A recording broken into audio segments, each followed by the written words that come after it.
Hi, I'm Carrie Spratling, and this is my story. All right, now we're back on another installment with the Greater Springfield Archive, Video Archive. I'm sitting here next to Miss Carrie Spratling, longtime member of Greater Springfield. Welcome. Thank you. Glad to be here. So, we're going to start out by telling me a little bit about you and how you became a member, or what's your earliest member of being here at Greater Springfield? Okay, my earliest memory as being here at Springfield is that I was 2 years old Okay. when my parents bought their first home, and they transferred from their Mount Carmel church from Reverend O.C. Woods, his second church he had, and they bought a home over here, so they said they might as well go to Springfield. So I was just two, and so that's how I got to be on this side of town at 2 years old because they was great members already had joined. And I remember sitting in my mom's lap during church. I hadn't joined then at 2 because you couldn't hardly talk then. Right. So I was 14. When I got 14, I joined Springfield. And I was born in 1951, and I'm 72. Long time, Long long time. time. So at 14, you were baptized. Who performed your baptism? Reverend O.C. Woods. Yes. He was a great pastor. I call him a rough pastor. A rough He looked pastor. smooth, but he was rough. Talk to me about why you say rough. Oh, because I just would look at him. I didn't understand, but I would look at him, and he would get to preaching, and people would just be falling on the floor. He wore suspenders, and he'd catch up to those suspenders like this, and when he look at the people and get the people just fall on the floor. I say, golly, to myself, in my mind, sitting in my mama's lap, still about 5 then, probably. Right. Say, what in the world What's going going on? on? It was amazing. Something that I actually got to view with these two eyes of mine. It was something. Now you mentioned that, so I guess that will make you a legacy member of Greater Springfield. I think so. I feel I am. You feel you are? How does that make you feel? Great. Ooh, make me feel very rewarded. Like I'm getting paid every month or something. It feels just that good. The payment is just being able to be here and see it, continue to see it, right? That's right. That's right. Now Great. So how many? Your mother and father brought you here. Do you have any brothers and sisters? Yes, I have 2 sisters and 1 brother. And my only brother passed in 97. Okay. And I still have my 2 sisters. But it was 4 of us in all. And we were brought up, wasn't no difference. We were brought up with our mother and father. My mother was a deaconess. My dad was a deacon. Okay.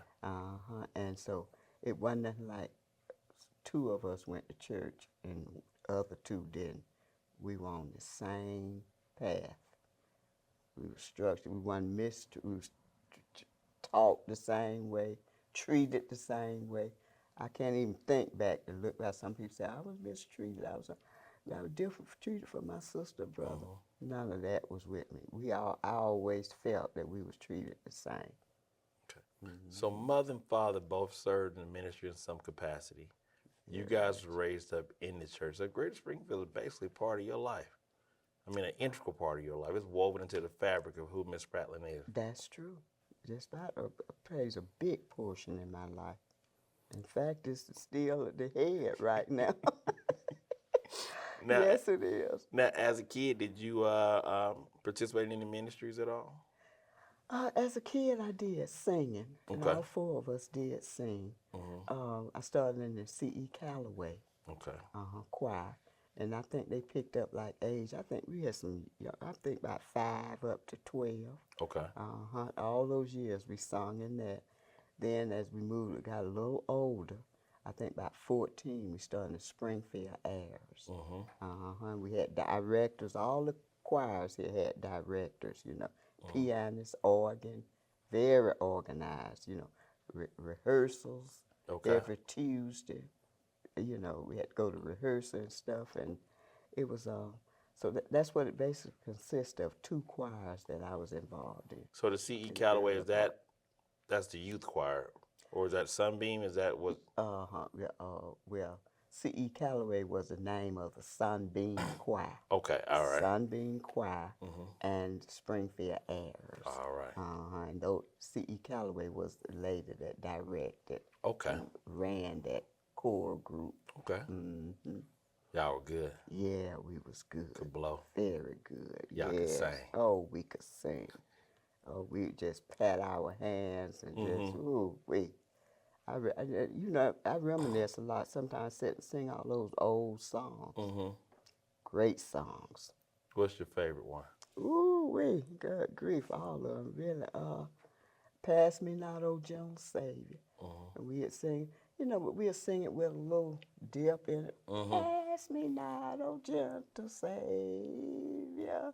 We went, pass me not. You got into it. Yeah, we got into it. Yeah, indeed. Yeah, it was real good. Like you might still have it in you. Yeah, a little bit. You might want something. We might get you up here and just give us a little taste of how you used to do it back in the day. Yeah, that's right. Indeed. So that's good. Good. So parents, brothers, sisters, everybody's intricately involved in the church. Good deal. So you've seen Reverend Wood. Yes.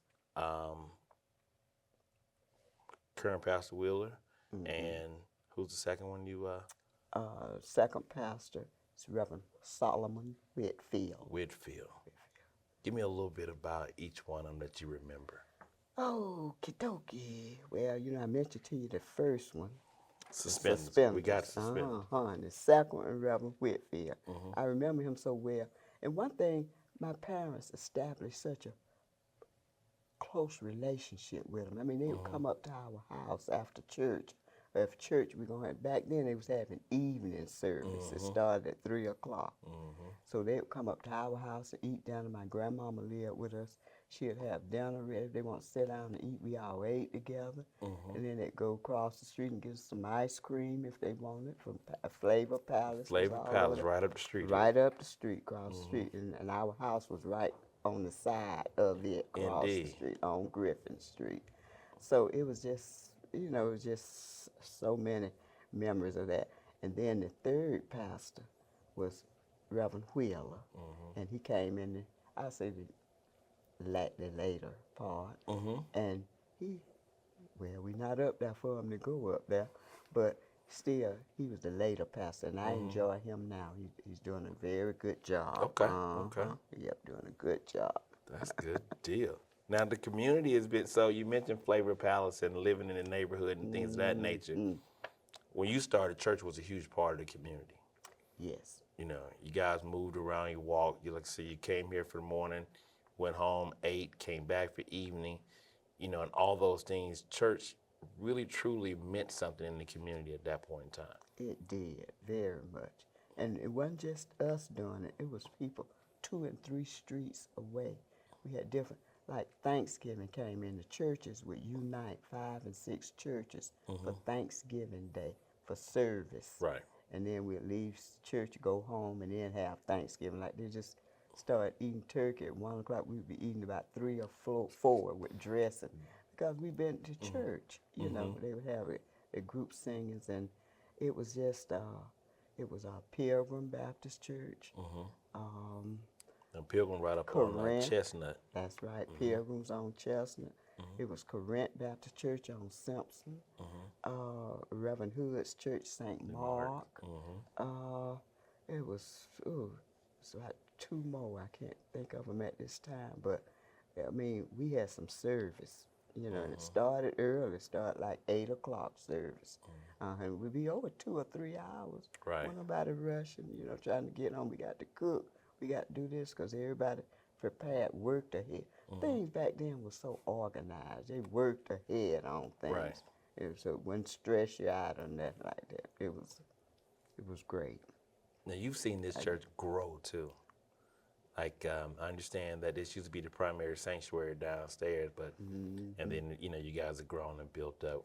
You like the progress? Yeah, I love it. In fact, I remember when we used to have Sunday school, when we have to practice for a play like Easter. We did all the Easter plays. That's one thing I think about now. I say, I really did have to learn a lot. I was just like in a play. We had parts to learn. But downstairs, we had separate rooms. We'd go up to, after Sunday school, we'd come out and convene and still had to talk about what you learned in Sunday school. You know, you had to, you wouldn't just listen all the time, you participated. Participation. And I think that's what a little would be helpful these days too. Just participating. The more we get these younger people involved, the better it would be. You know, let them participate and stuff. So, but I'm used to the downstairs part, and I remember when we redid the church the way it looks now from the time before that. I remember coming out when I was a little girl, and I loved outside and playing. I would go in the back of the church. It was under construction, and they had all the big bricks out there and stuff. And me and my two sisters and brothers, we'd be out there hiding behind the sand, making sand daubers and stuff like that.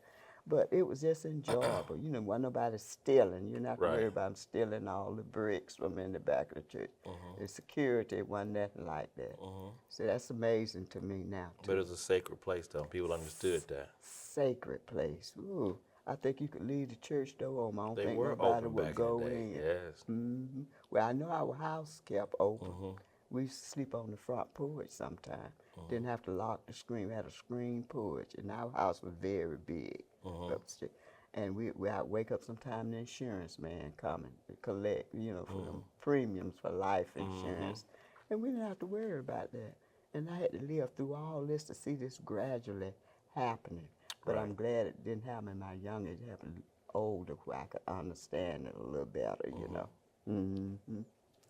But it was something. But I witnessed this church being redone. So let me ask you a question. You mentioned that, and I know, you know, Dr. King lived around the corner, and you were, you know, a member here when he was assassinated. How do you have any recollection of how the church played a part in that, how they brought everybody together, or did it strengthen? Well, when Martin Luther King was assassinated, they hadn't moved up on Sunset at that time. Okay. Dr. King moved later years on Sunset. In fact, his children was, I think, just getting out of elementary school to high school, and they are way under me, his children. Okay. You know, so it didn't put any bearings on Springfield that much till later years, and then he was traveling in Memphis and stuff and doing things, and his wife probably was keeping his children and stuff, you know. But the church didn't have any direct contact with King, as far as I know, in the civil rights. Well, I was asking as far as like the impact of once he was assassinated, like, you know, what role did you feel the church might have played in that time frame for you as a young African-American woman? As a young African-American, it made me very aware and to actually have feelings of knowing what was kept so that my parents kept from us. I never drank out of black water fountain in my life. Okay. When we used to go in town, my mom worked for Rich's, head waitress at Rich's Magnolia Tea Room. Magnolia Room, yeah. And we got what we call a discount. The children did. So we would go out to Leonard's and shop and get our discount and everything.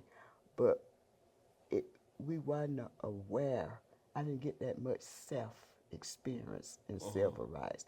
My mom would always hold my hand when we'd go in town, and we'd cross the street. She'd still be holding it. And I was just telling myself, what Mama holding our hands so tight for?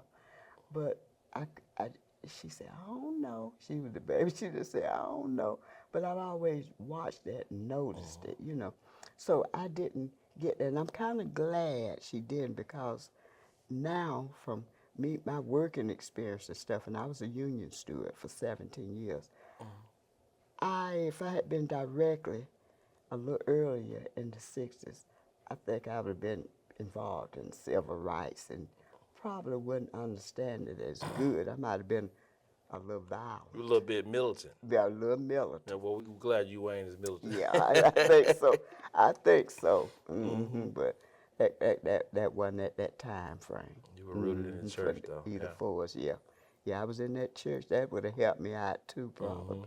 Indeed. So let's talk about 150 years we've celebrated. You guys celebrated 150 years in November. Congratulations. Thank You've you. been here Thank for you. 70 of those 150 years. Yes, goodness. So if you had something that you wanted to pass on as a message to somebody that might be watching this 10, 15 years, even 100 years down the line, what message would you like to leave with them? I would like to leave with them, believe in the Lord and keep your faith and love your members. I think that's about, if they could accomplish that, then they're doing good. I think Doing well. I would like to leave that with them, you know. That And lastly, how would you like to see Greater Springfield grow in the next 150 years? even better than what we're growing now too.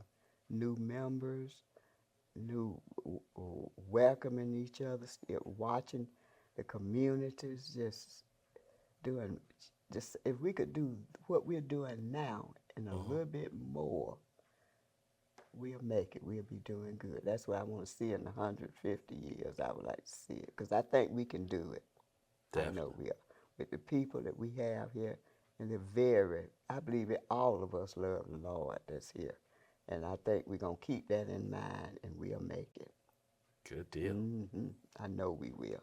Well, Ms. Carrie Spratling, I greatly appreciate your Great. time today. Thank you Sitting so down much. with me and sharing your This has been stories. very enjoyable. Absolutely, absolutely. Honor.